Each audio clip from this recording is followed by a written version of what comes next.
Saya tidak menyiapkan dalam bentuk slide yang harus saya bikin, dikarenakan ada beberapa hal teknis yang di KPU pada saat ini sedang dalam proses penyelenggaraan yang sangat padat sekali. Saya ingin menggambarkan lebih banyak terhadap kegiatan yang sedang dilakukan secara teknis di KPU penyelenggaraan tadi di Kabupaten Garut. Setelah tadi menerima informasi tentang demokrasi secara luas, saya ingin menyampaikan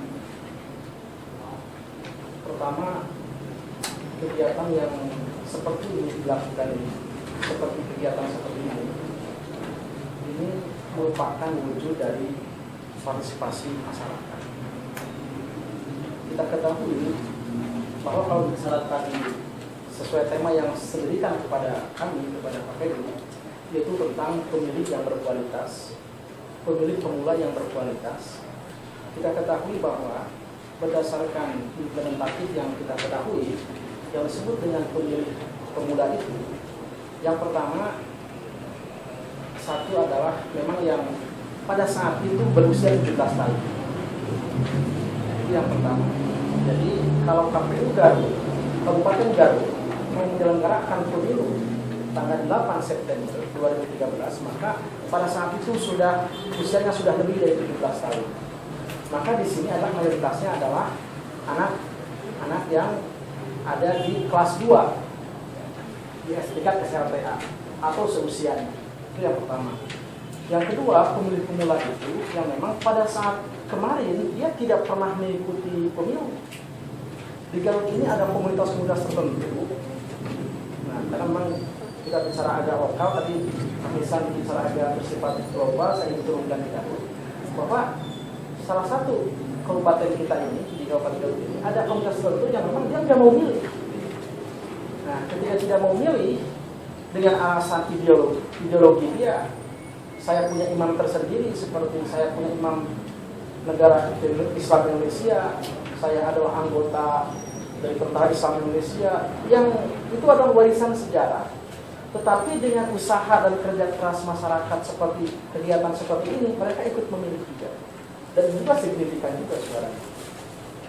Nah, kemudian yang ketiga, pemilih pemula itu yang memang mereka mau mencoba untuk justru ingin memenangkan kontestannya. Dalam artian mengorganize penduduk sebanyak-banyaknya, diorganize penduduk itu, datangnya dari mana, mau di luar daerah, dari mana pun, dia datang ke suatu tempat, kemudian dia ingin memenangkan pemilu. Kalau adik-adik kita, ya teman-teman ini, mungkin karena kita sudah biasa di desa, ketika pulang kampung ke desa, ikut pemilihan kepala desa, itu ada senyatanya bentuk pemilihan yang demokratis di negara kita, seperti kepala desa. Tetapi regulatif bentuknya itu nggak jelas di kepala desa itu. Kalau mau jadi kepala desa, kalau ada misalkan kita mau jadi kepala desa, gitu. Kalau kita berhadapan dengan incumbent, jangan berharap dia menang, gitu. Karena incumbent punya namanya ADD, anggaran desa, itu gunakan anggaran terakhir ini. Kalau ini bahasa agak emosional dan subjektivitas saja kan gitu. Memang realitasnya begitu. Digunakan ADD untuk kepentingan masyarakat itu dengan membungkus selimut dengan harga 75.000 kan gitu. Dia sebarkan bahwa ini adalah uang dari bapak kepala desa yang menjalankan lain. Maka dia organize besar. Penduduknya dari luar daerah juga diorganize besar-besar. Dan itu menjadi pemilih pemula juga.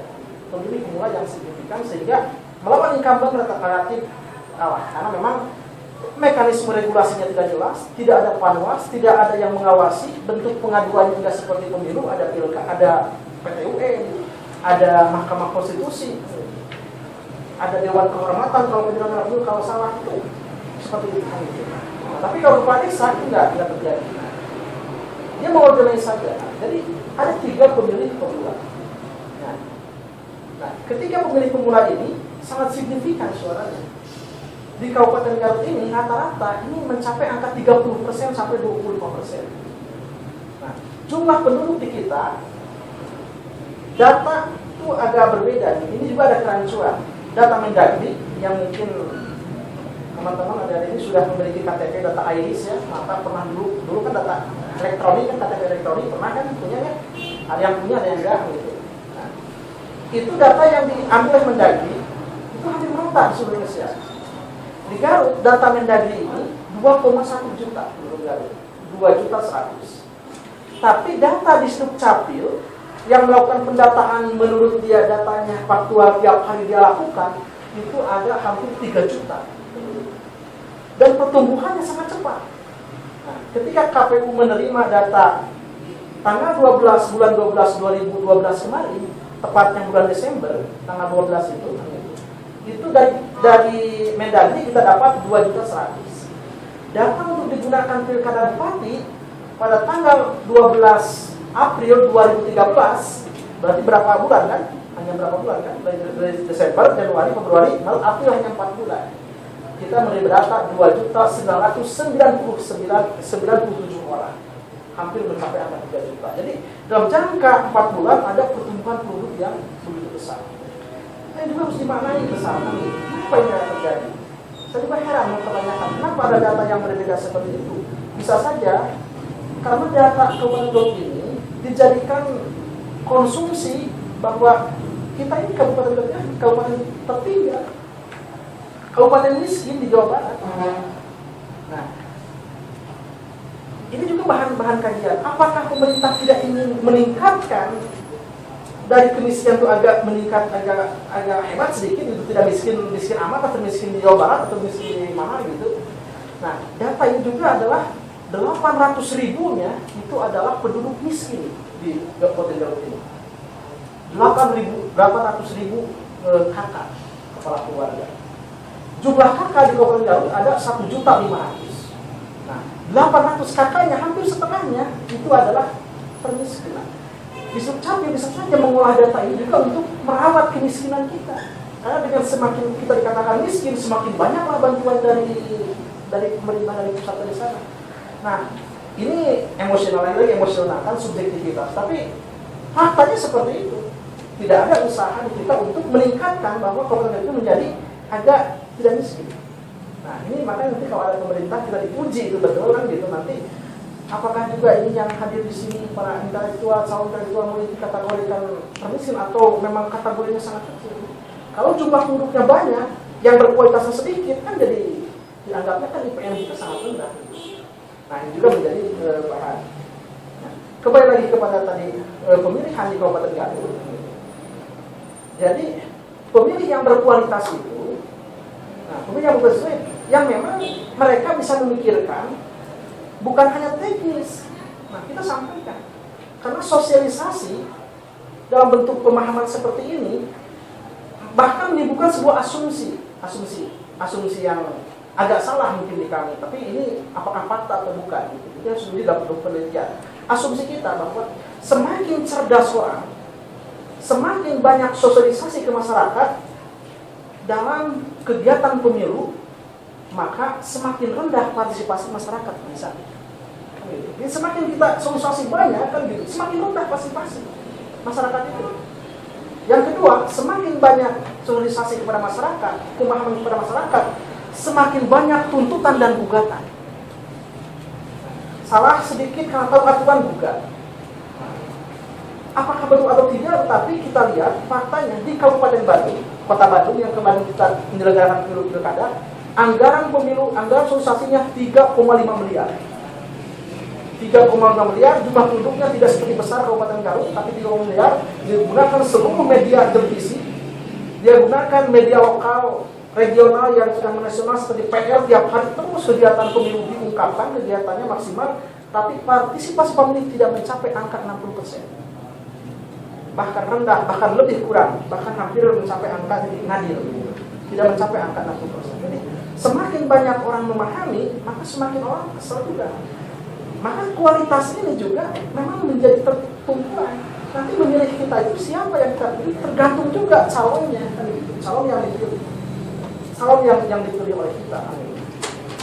Nah, inilah ketika proses yang terjadi seperti itu, maka kita merupakan bagian terkecil yang memang bisa mempengaruhi terhadap komunitas yang sangat besar, gitu. Justru kita lebih meningkatkan bahwa pemilih kita kan yang berkualitas, berproduktif.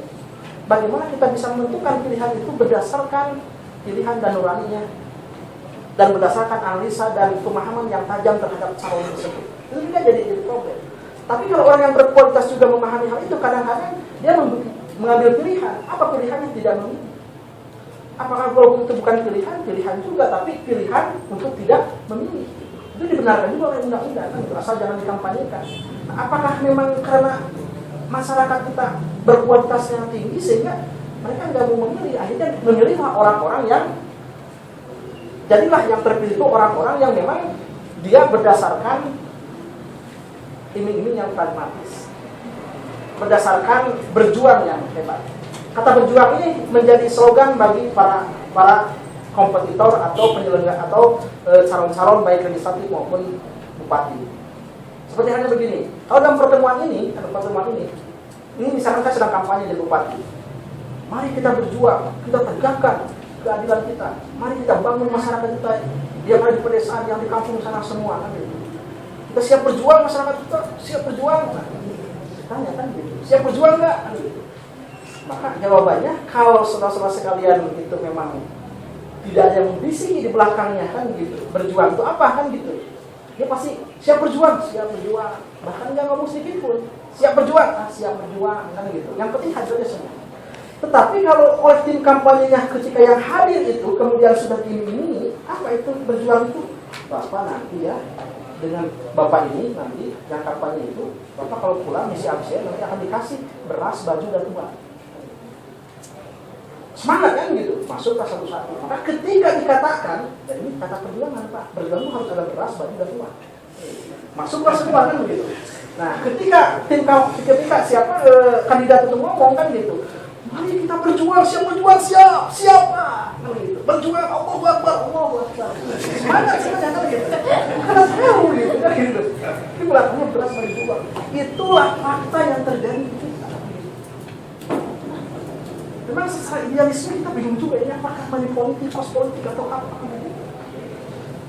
Ini saya agak ingin membuka sedikit kan begitu, karena saya sebagai penyelenggara pemilu, ini komunitas kita Kabupaten Garut ini.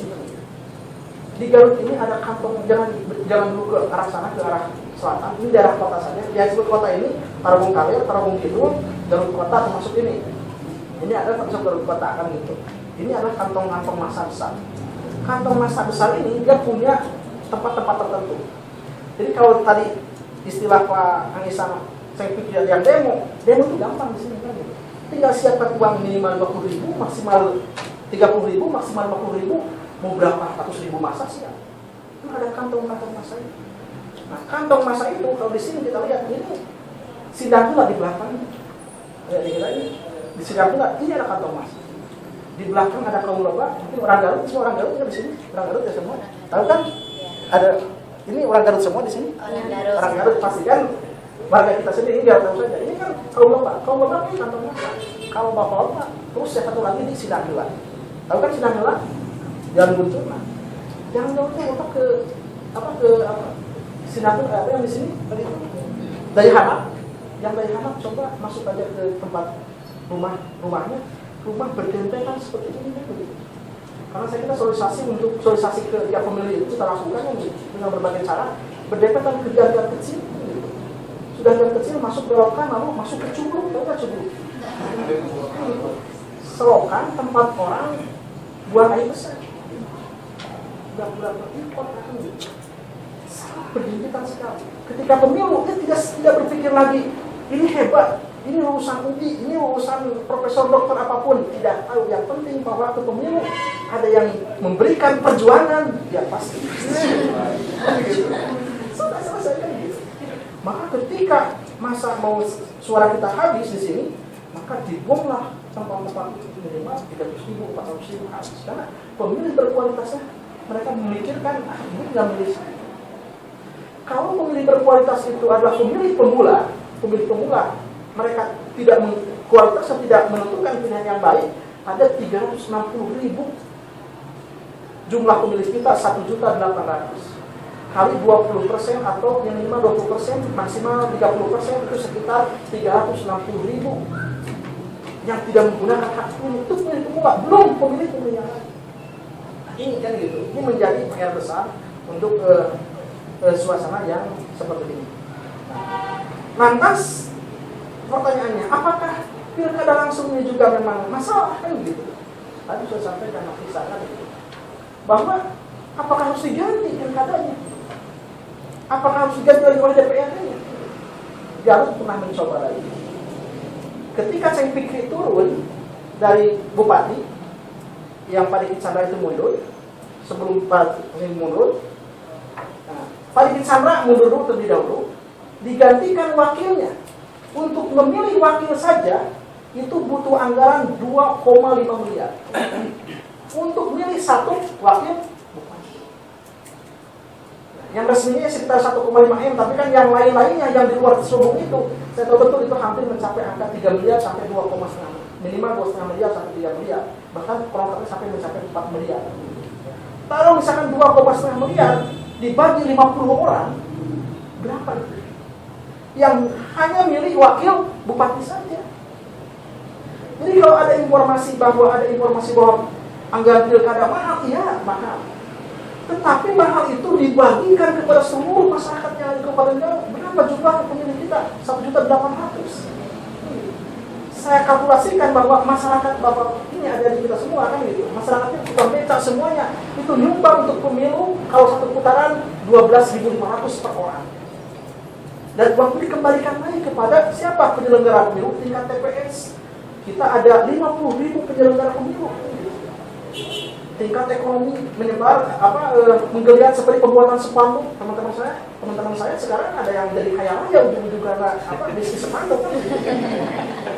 Terbukti itu kan gitu.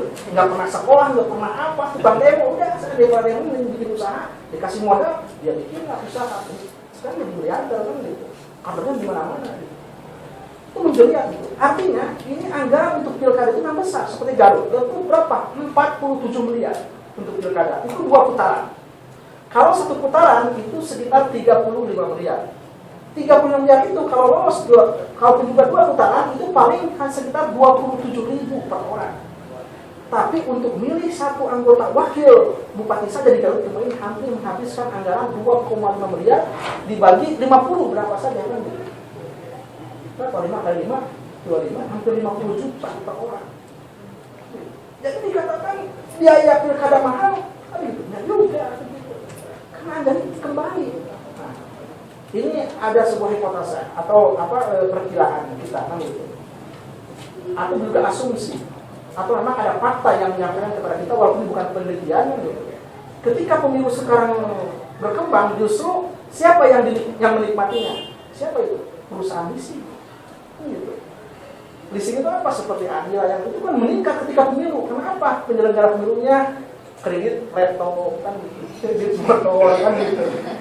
Tidak punya motor jadi punya. Nah, itu memang ada sih lihat-lihat ekonomi kan gitu.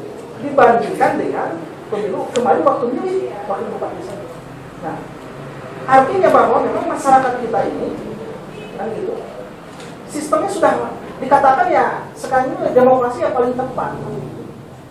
Demokrasi itu yang paling tepat untuk digunakan di Indonesia. Karena kalau kita memilih pemilihan langsung, demokrasi, turunannya ada satunya adalah pemilu kan gitu. Kalau kita tidak menggunakan demokrasi, negara kita pantas menggunakan apa lagi? Seperti halnya kemarin kita menyelenggarakan pergantian kepemimpinan dari Soeharto digantikan itu dengan proses revolusi. Berapa korban yang dihabiskan? Sekarang kan Mesir sedang bergolak untuk proses revolusi terus-terusan kan gitu. Morsi menjatuhkan, kemudian Morsi sekarang menjatuhkan lagi berapa ratus korban yang dijatuhkan kan gitu, dengan revolusi. Jadi sekarang kita bersyukur kepada Allah Subhanahu wa Ta'ala kan gitu.